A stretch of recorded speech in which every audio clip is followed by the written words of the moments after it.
Hey clowns, welcome to Crimelia Street. I'm Sam, And I'm Tori. and we are once again gathered here today. And here we are. Yep. Sam, did you hear about this influencer couple who left it was a 12-month-old, I think, and a 2-year-old in two separate rooms. I keep learning more and more details as the day goes on.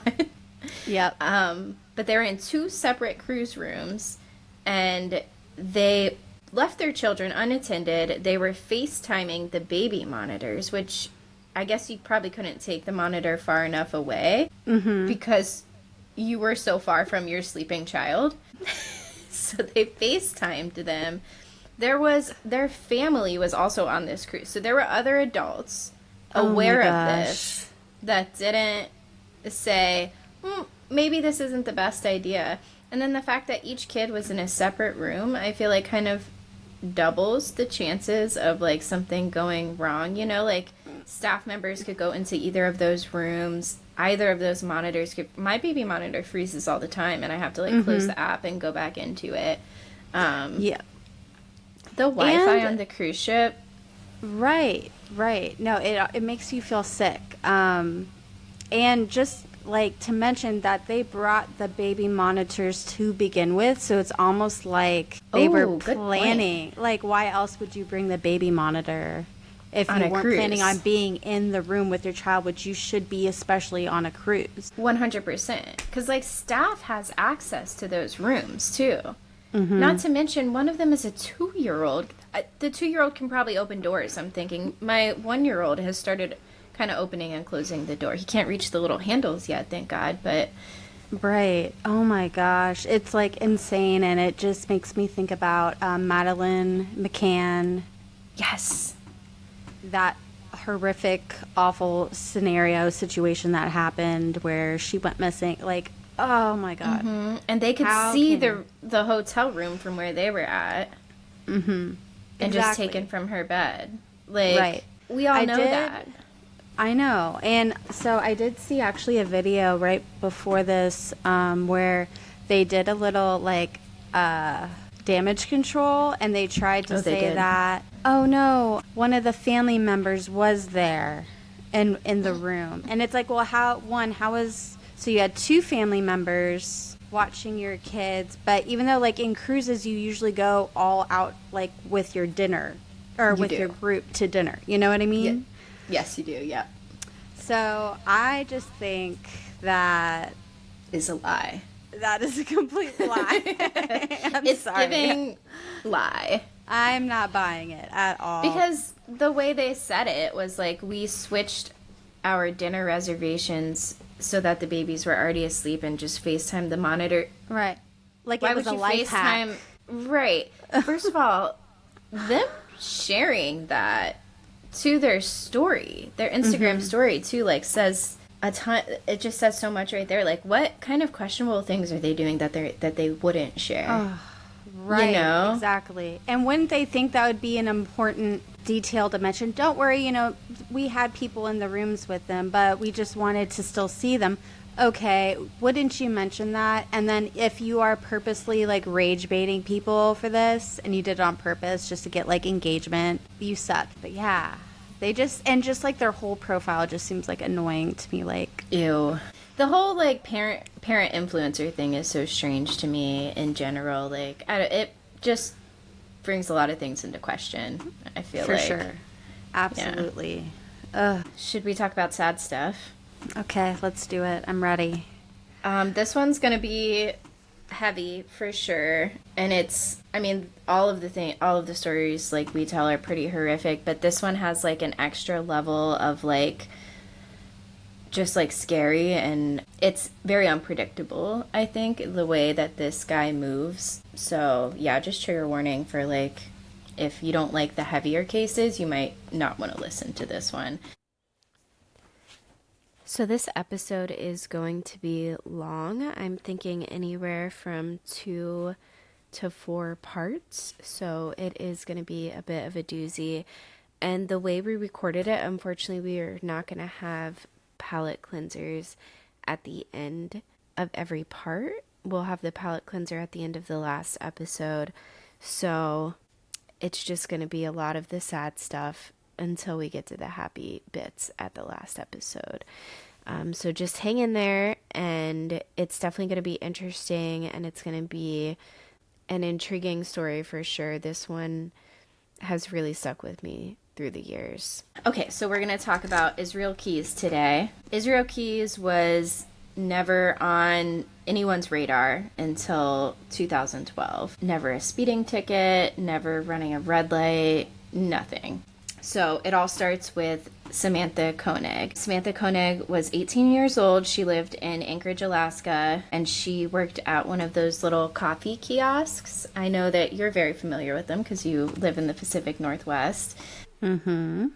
But for people who don't live there, they're just like, it's like a tiny little like shack. Only one or two people can fit in them. And very oddly, in the summer, they wear bikinis. Yeah, I've seen some of those. Yeah. Which like I always... bikini. Yeah, the bikini ones. Yeah. I've always thought that was an interesting twist on coffee. Right. But yeah, so she was working alone February 1st, 2012, and the coffee kiosk name was called Common Grounds. So she was working alone at Common Grounds that night. She was reported missing February 2nd, 2012, the next morning when employees came in and realized that the coffee shop wasn't closed up like it usually is. And this was pretty out of character for Samantha. Like, things were just like a little messier than normal, and she was known to be a neat freak, so this definitely raised alarms for her employees. Also, the profit was taken from the previous day as well. Some background on Samantha Koenig. She was a popular high school senior. She got along with everyone, not just the cool kids. She had a boyfriend, Dwayne. They'd been dating for almost a year. Dwayne lived with Samantha and her father, James. Like Samantha, Dwayne was working and trying to save up for better things, to get a house and whatnot. Dwayne and Samantha shared a truck, and Dwayne was supposed to pick Samantha up February 1st, the night she went missing, but she was not at the coffee kiosk when he got there to pick her up. He assumed that she had just gotten a ride from someone else. James Koenig was Samantha's father. He was a single father. I'm not really sure like where her mom was or what the story is with that. Samantha wanted to work with animals or become a nurse or go into the military. She was a nurturer. She would see someone sitting alone and make small talk with them. She always wanted to include people who felt like they were on the outs. She had a niece who she loved and 2 dogs she was obsessed with. Puppies. Yeah. Investigators felt that she had left on her own because there was a panic button inside the coffee kiosk and she hadn't hit it and there was no sign of a struggle. So they assumed she just bopped out. Her father, James, and her boyfriend, Dwayne, were insisting that this was very out of character for her and she wouldn't do that. As part of the investigation, it was determined that Samantha had been texting that night with both Dwayne and James, who were her boyfriend and her father. She was fighting with Dwayne, her boyfriend, and she was sure that he was cheating on her. He did admit that he was talking to other women as well. She had also texted her dad and asked him to bring her dinner. This seems like it would be kind of a strange request, too, if she was planning on running away that night, right? Like asking your dad to bring dinner by. I don't know. Right. It just doesn't seem like it really lines up with that theory. Anchorage Police Department initially had jurisdiction of this case and gave the case to a new hire who had come from narcotics, Monique Dahl, and she was also known as Mickey. One theory was that Samantha stole the day's profit to enjoy a day or two of fun and that she'd just come back home once the money ran out. Special Agent Steve Payne from the local Anchorage FBI office heard of this case and was kind of trying to like get involved in it, but he didn't really have jurisdiction. So he was offering his help and Anchorage PD kept turning him down. But he didn't think that Samantha would have just kind of disappeared into thin air because it takes kind of long range and sophisticated planning to do that, and also money. Detective Payne was saying that she didn't make enough money to disappear for a few days or be able to really do much in those couple days. And there also wasn't much money in the register. Those coffee shops don't make a huge profit. The night she disappeared was also a dark and frigid night. There was a blizzard, and it was a Wednesday night. So, like, where is she going? In Anchorage, you know. In Anchorage, Alaska, during a blizzard on a Wednesday. Like, what is this 18-year-old girl going to do?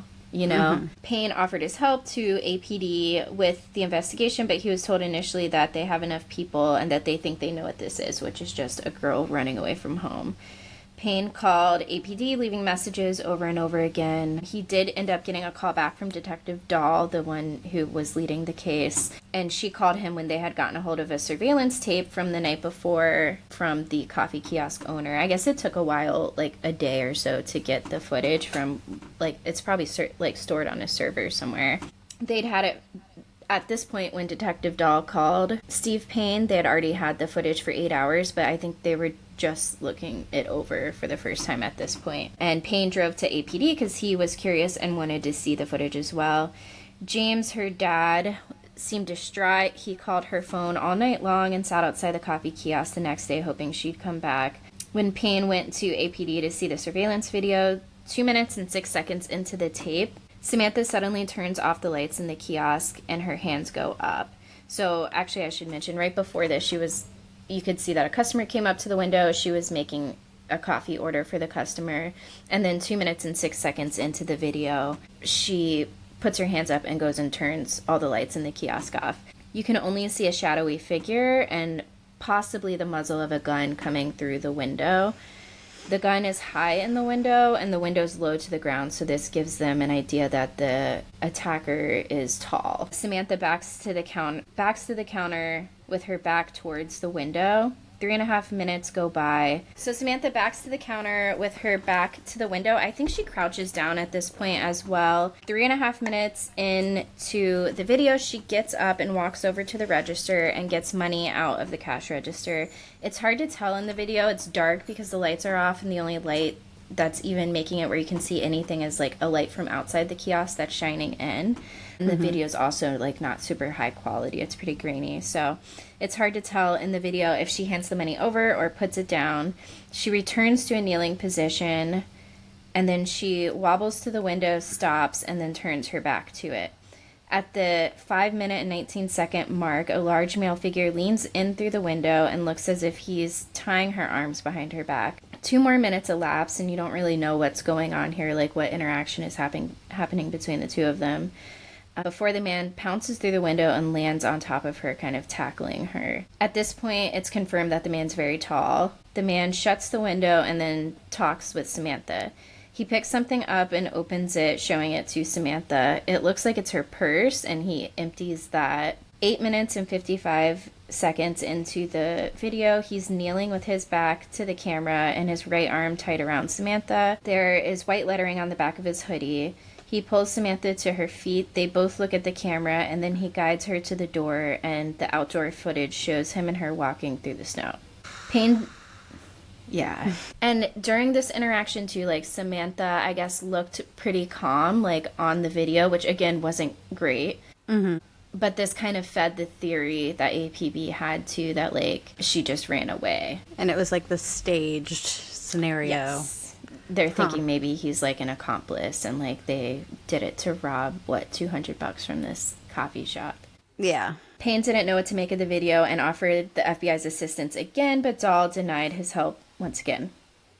Jeff Bell, who worked with APD, had top secret clearance with the Bureau. I'm only laughing because I have never been able to spell the word Bureau. And I have it spelled here BERUE because I have just completely given up on it. You know what? It works. The department didn't want to go public about Samantha's disappearance until their hand was forced by her frantic father 2 days after she was reported missing, because, again, they're still kind of going with this theory that she just ran away and she'll come back. APD's theory at this point was that Samantha wasn't a victim because the person was inside the coffee kiosk for so long. Maybe they knew each other and it was a setup to rob the kiosk. Her dad loved her dearly and hung out in front of the coffee shop for days waiting for her to come home. He was now regretting not bringing her dinner that night like she asked, which is just so heartbreaking. Damn, yeah. Yeah. He was handing out flyers with her photo. Volunteers were helping pass the flyers out. The whole town kind of mobilized behind James and trying to help him. James was talking to reporters. He called her cell phone repeatedly until the battery died. James said he and Samantha usually talked multiple times a day, so he felt that this was a sure sign that she had been abducted and not just like running away. APB wasn't so sure, though, that she had been abducted. Police were too open with the media and told them that they left on foot, and that's about all they knew, which I feel like you don't usually want to say that. Right. To the public. Even we know that. Come on. Right. Not police here. Right. No training. We are not. No training. No police academy. No. The public was in an uproar, and all police could tell them was that the suspect was tall and had on a dark hoodie. So that's a lot to go off of. James and Dwayne were both suspects and interrogated Thursday morning within hours of her disappearance, which I can understand that. You always want to look at the people close first. Mm-hmm. So Dwayne recounts the night that Samantha went missing. He drove to Common Grounds at 8:30 at night and was running about 10 minutes late, and this is when he was supposed to pick her up from work. As Dwayne pulled up, he noticed that the stand was dark. He got out of the truck and looked into the windows. He noticed that napkins were strewn on the floor and towels on the countertop, which was weird to him because Samantha was such a neat freak. Dwayne figured Samantha had gotten a ride from someone else. He admitted that they had been arguing that night and that he had been angry with Samantha and she was mad at him because she was pretty sure that he was cheating on her. And he does admit to like flirting with other women as well. Dwayne received a text from Samantha at 11:30 that night that said, "F you asshole. I know what you did and I'm going to spend a couple of days with friends. Need time to think, plan, acting weird, let my dad know." And that's a quote. Detectives suspected Dwayne because he was like arguing with her that night, and he denied he had any part in her disappearance. That night, Dwayne waited up hoping that Samantha would come home, and he eventually fell asleep. At 3 a.m, he suddenly woke up and felt the need to go outside. When he was asked by investigators why, he said he didn't know. He just felt like he needed to go outside. When he went outside, he saw a man with a mask about 6 feet away going through the pickup truck that he and Samantha shared. They both stood there for a second, staring at each other. Then the man going through the truck closed the door and walked away. Dwayne went inside to tell James. It's weird, right? Yeah. Yeah. Dwayne went inside and told James. And then about an hour later, Dwayne went out to the truck and searched it. He realized Samantha's driver's license and her ATM debit card was missing, and she always kept her driver's license like in the same spot in the truck. So he knew that that had been taken. Dwayne went back in the house. This is the night she went missing. I'm sorry. This is Or the night she went after. missing. Okay, just making sure. So Okay. he's being investigated the next day, but he's talking about the night before when she went missing. Okay, sorry. Yep. No, you're good. That was a good question. So Dwayne went back in the house after searching the truck, and he went to sleep. He did not notify authorities of this event at all until the interrogation the next day. Dwayne. Mm-hmm. I just... That's the part that struck me as odd, is like, why not, I don't, like, right away, someone's in my truck. And I your understand girlfriend's missing. These are weird coincidences, right? Right. It's fine. Detective Dahl also thought it was strange that the person was able to get her license, and neither James nor Dwayne called the cops or chased after the masked figure, which is fair. Yeah, valid. Dwayne said he just didn't think that the police would do anything until Samantha had been missing for 24 hours, and James also later said something similar in an interrogation, so I feel like they just got, like, misinformation at some point. And I do hear this a lot, too, in true crime, where people think that they have to wait, like, 24 hours or 42 hours before they can report someone missing. And I've heard a lot, too, where police have actually told them that as well, which wasn't the case here. It's not actually true. Like, you can't actually... Especially if weird things are happening, like a break-in to a vehicle in connection with a missing person. I feel like that would be grounds enough for any police officer, detective to be like, okay. I mean, the break-in maybe alone. we could. Right. Yes, exactly. The break-in alone. But once again, what do we know? What? Not trained. With Dwayne and James still not ruled out as suspects, 2 officers were sent to their house one night. Dahl had more questions for them, but mostly she wanted to see how they would react if they were surprised by two officers. They wouldn't let the cops in, and they both kind of wedged their way in and out of the door, but never let the officers in. James, the father, was put under surveillance. James set up a tip line and had volunteer signs near Common Grounds, the kiosk that she worked at. National and international media outlets became intrigued. Police were searching down many avenues, but to no avail. Bell was beginning to suspect Samantha set this whole thing up. So Bell is one of the officers at APB as well. So now Dahl and Bell are thinking this. He's thinking that the man in the video was her accomplice. They did arrest 50 people, mostly confidential informants. And there were all kinds of rumors that they were getting from these confidential informants that were spreading around about Samantha. And they were just like totally bizarre and out there. Police were told the Hells Angels or the Russian Mafia abducted her as payback for something James had done, that she was doing drugs and wanting ransom money to feed her addictions. She had stolen $5,000 from her dad the week before, which isn't true. And February 15th, rumors even flew that her body had been found. Also not true, but it just kind of shows like how out of hand the rumors in this town were getting. James had raised $60,000 in reward money through his Facebook page for Samantha's disappearance or information about her disappearance. The Facebook page was actually generating more leads than the investigators, and it made the APD look incompetent, because most of the leads they were getting were from this Facebook page. At 7:56 p.m. on February 24th, 3 weeks after Samantha's disappearance, Dwayne got a text from Samantha's phone, which had been dead before. The text said, quote, "Connors Bog Park sign under Pick and Albert, ain't she purty?" So they go to Connors Bog Park, Dwayne does, I think with James too, and there was a missing dog flyer for a dog named Albert, and under the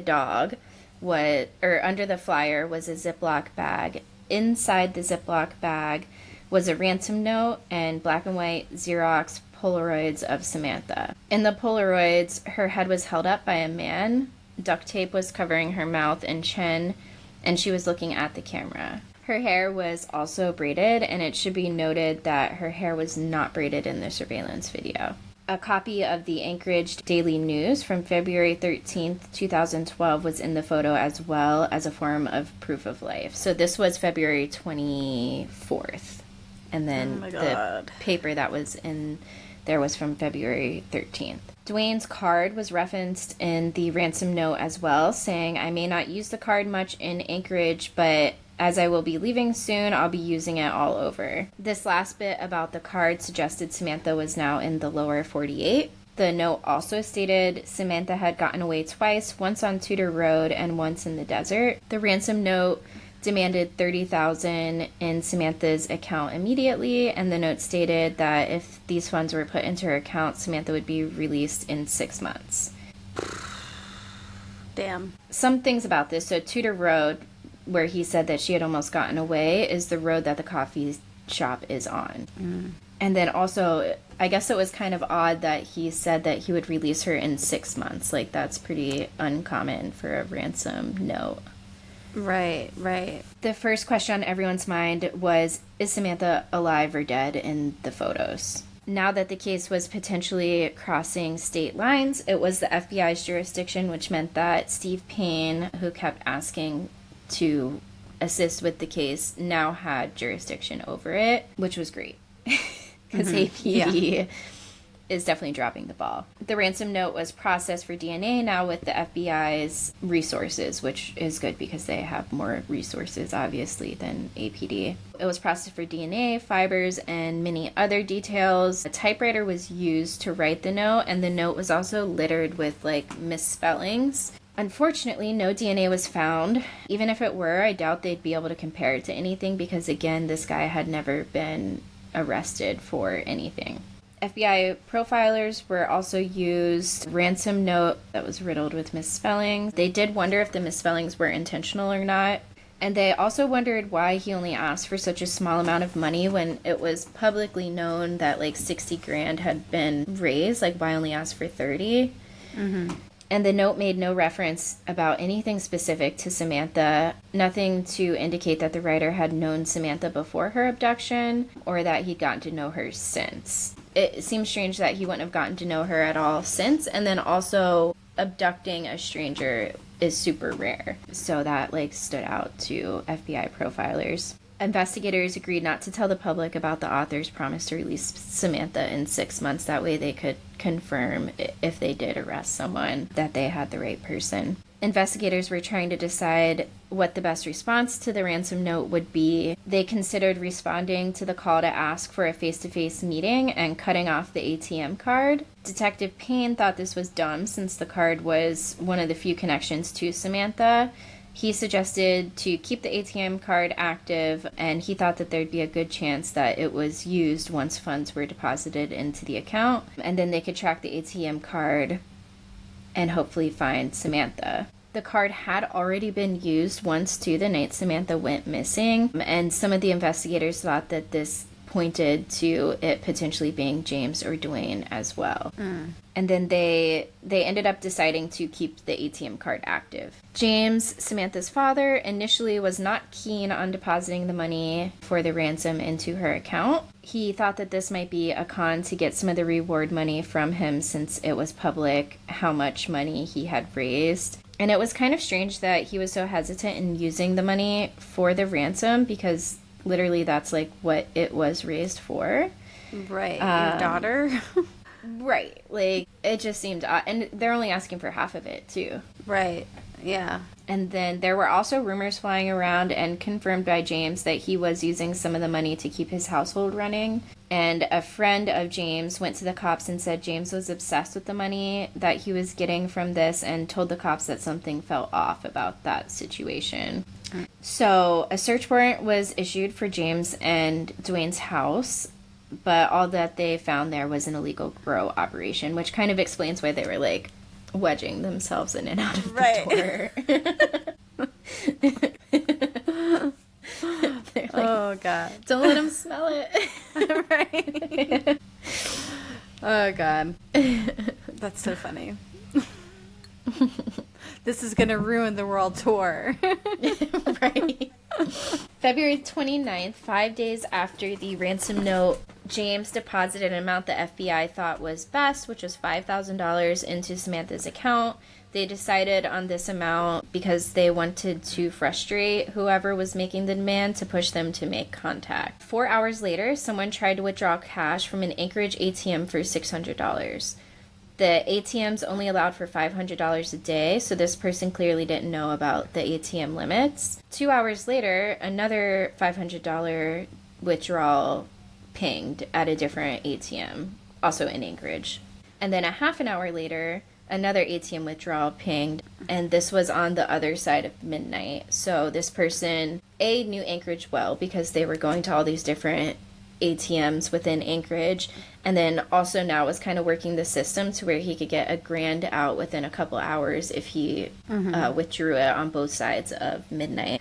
One of the ATMs had surveillance, but they had to wait a day to get it, which happens a lot in this story.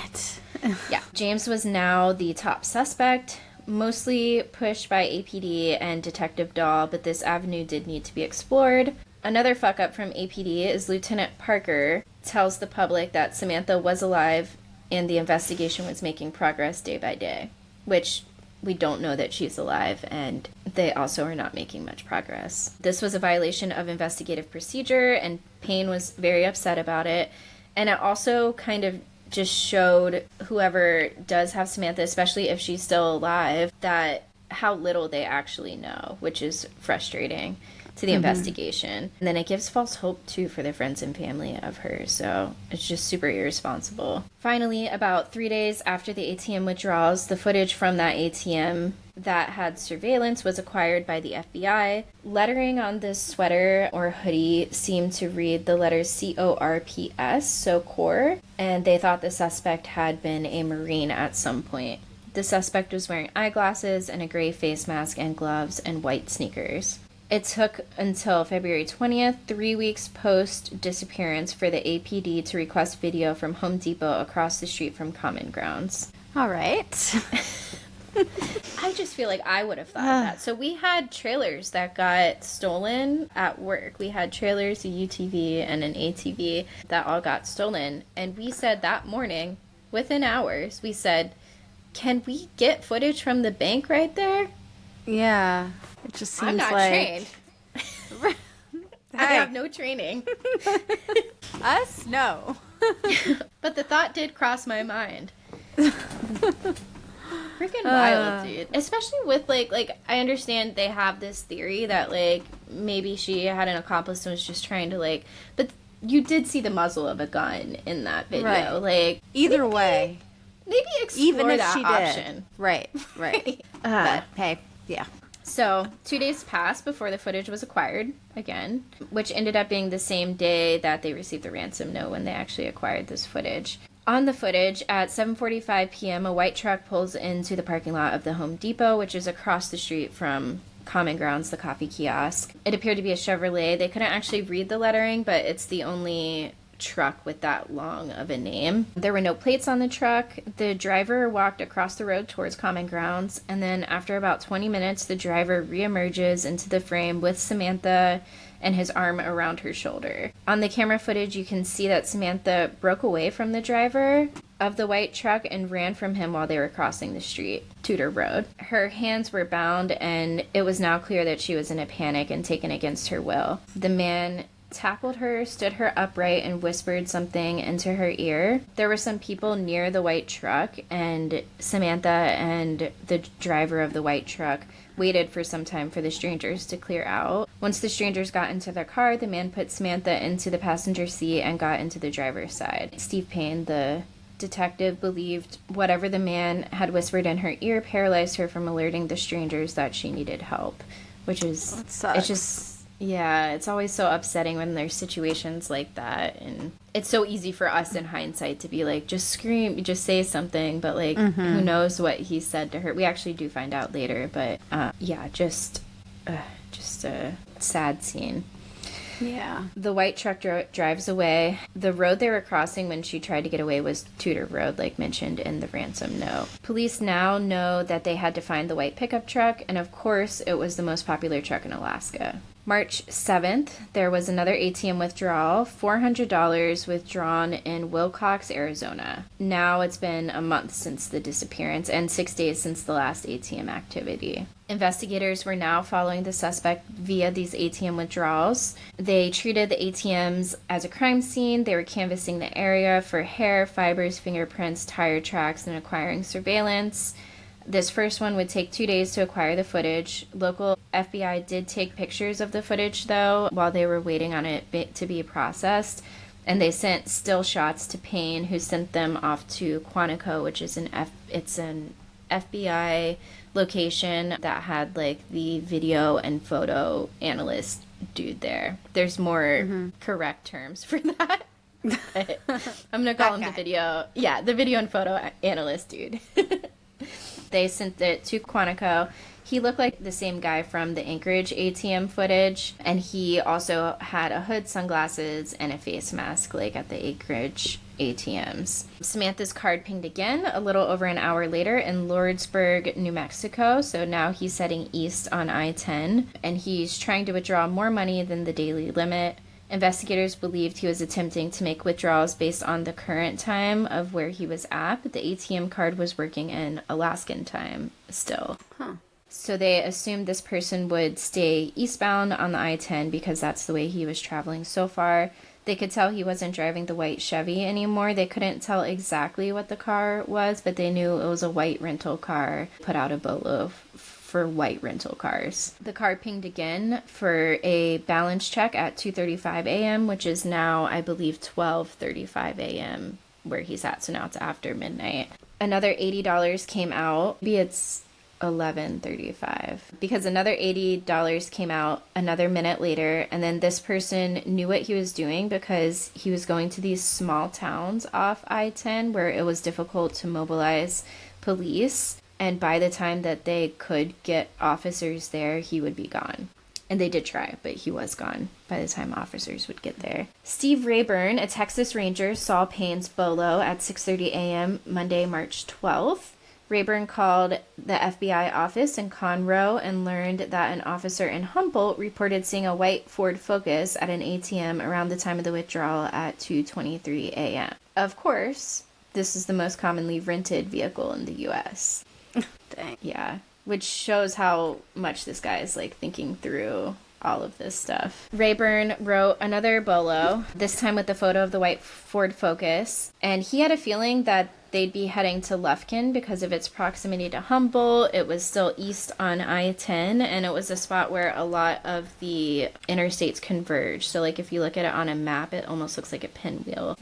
So, after another withdrawal in Texas in the pre-dawn hours of March 12th, Payne called the bank manager and asked her to pull the surveillance for him, and she said no. Other bank managers had woken in the middle of the night to go and get the footage. She told Payne that they'd have to wait until the bank opened at 9 in the morning, even though he mentioned that a young woman's life may depend on this. And she said, I'll get back to you at 9. Unfortunately, this video ended up being useless anyways, but just shame on you. Yeah, the principal, like, Just get out of bed. right. Steve Rayburn, the Texas Ranger who put out the bolo, I think was kind of alerting officers in the Lufkin area because that's where he thought this guy would be headed. And a Ford Focus was spotted at the Quality Inn off Highway 59.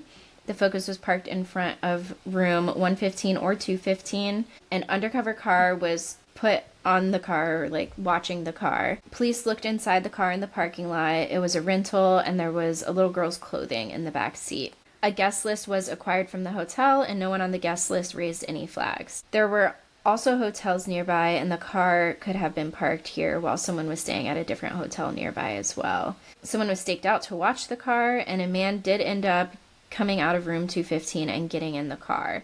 The car was followed, and they were trying to find any reason to pull this car over, and they ended up pulling him over for going 2 miles over the speed limit. When he was pulled over, he was asked where he was from, and the man calmly answered Alaska. I just got chills, like, saying that. The man said he was in town for his sister's wedding in Wells, which was 15 minutes from where they were pulled over.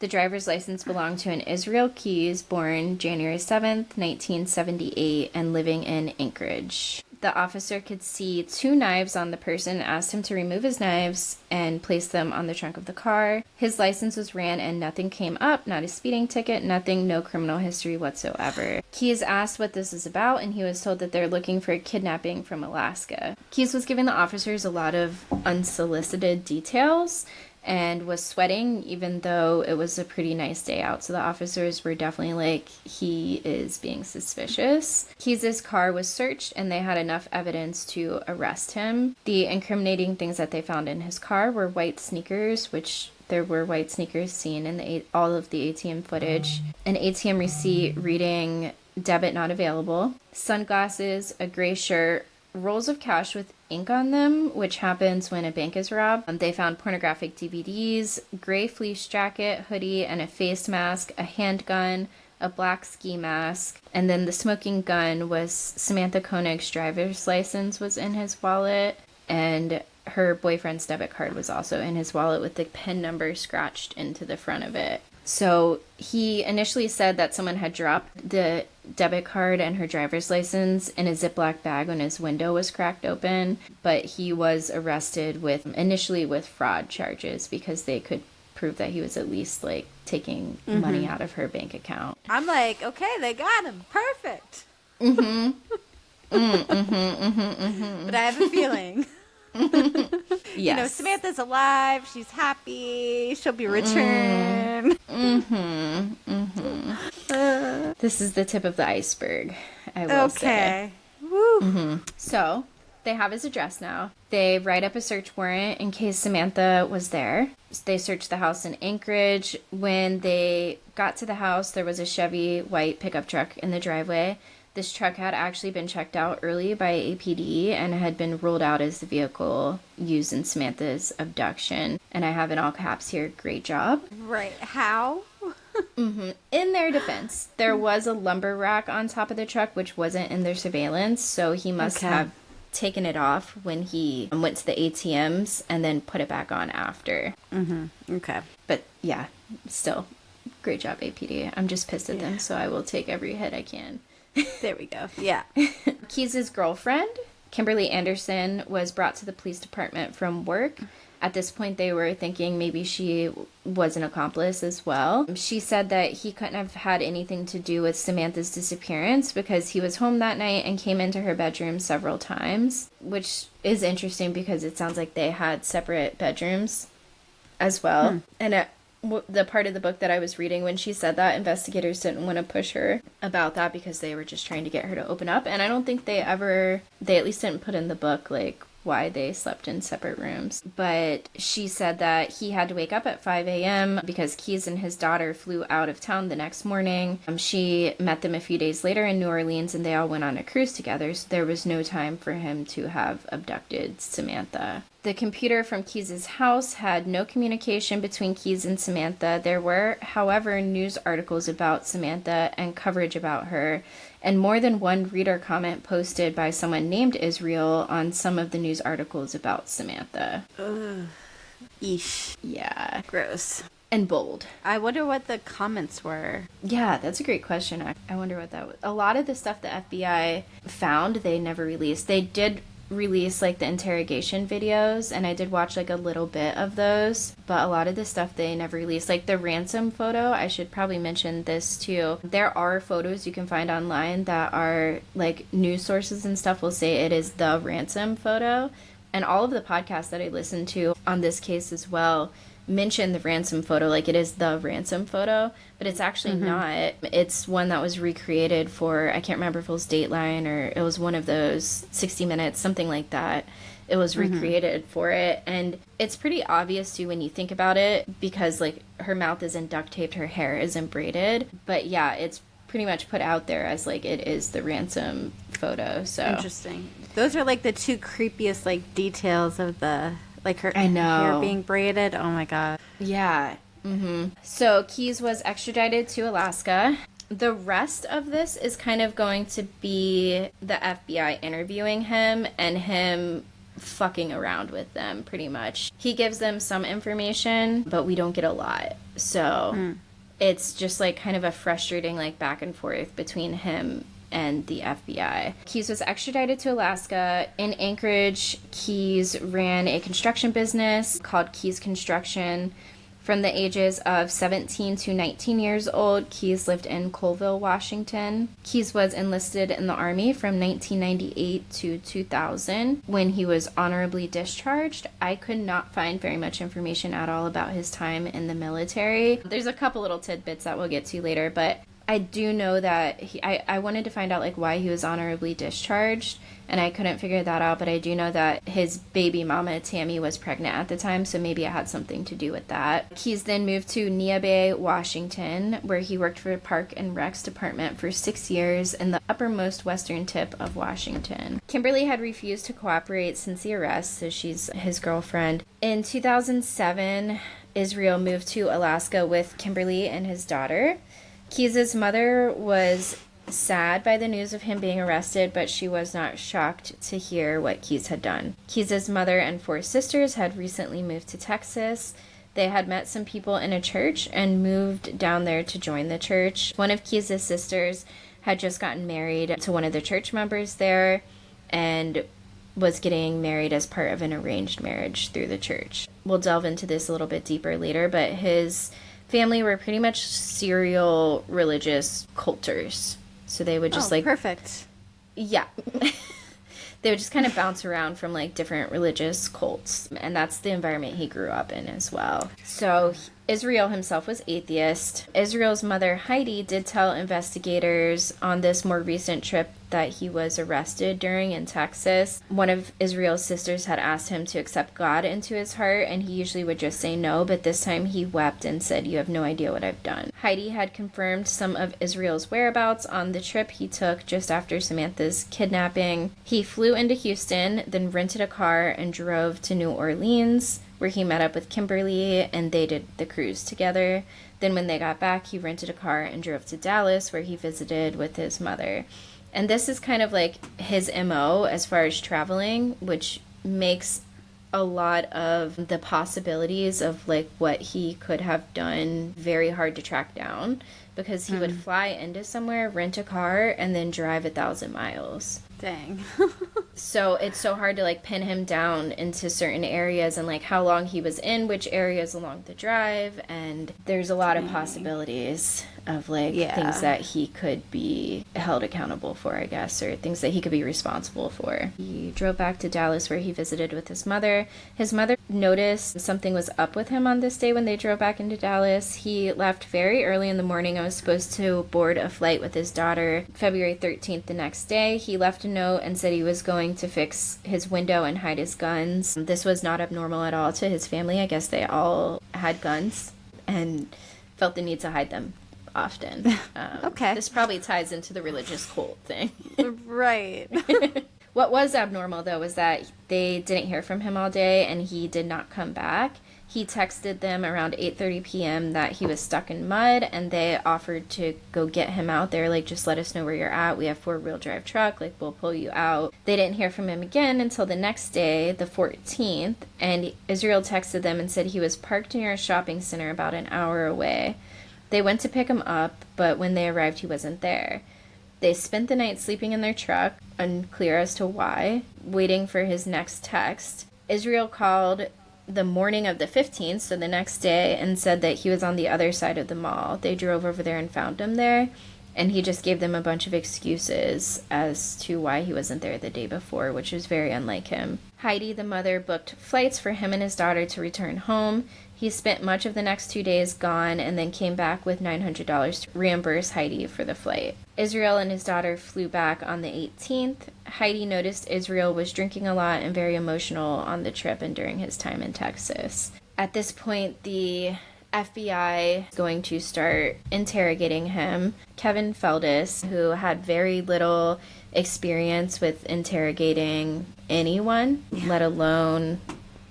Again, and I don't think they know what they're getting into at this point, but he just didn't have much experience interrogating people. And Steve Payne and Bell from APD and from the FBI had a feeling that this guy was more deadly than they had realized just because of how careful he was about a lot of things so far. So Feldis was insistent to do the interrogation even though he didn't have the proper experience to handle it, but he wanted to be involved in the high-profile case. Keyes said that he would talk to the police under 2 conditions. 1, he wanted death penalty off the table, and 2, he wanted very little of the information in the media because he didn't want his child to know what he'd done. Isn't that interesting? Yeah. Well, maybe just like don't do the things. For sure. And then it's just interesting too that he does seem like sympathetic towards his child when usually like a sociopath or a psychopath, I forget which one it is, but like they have trouble feeling empathy for anyone.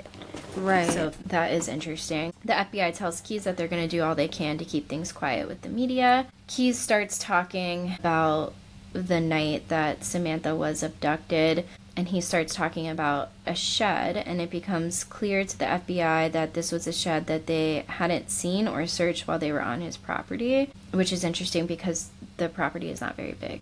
Keyes didn't realize that investigators had not found DNA in the shed linking him to Samantha's disappearance, and he does admit that he did kill and dismember Samantha and that he disposed of her body on an ice fishing trip.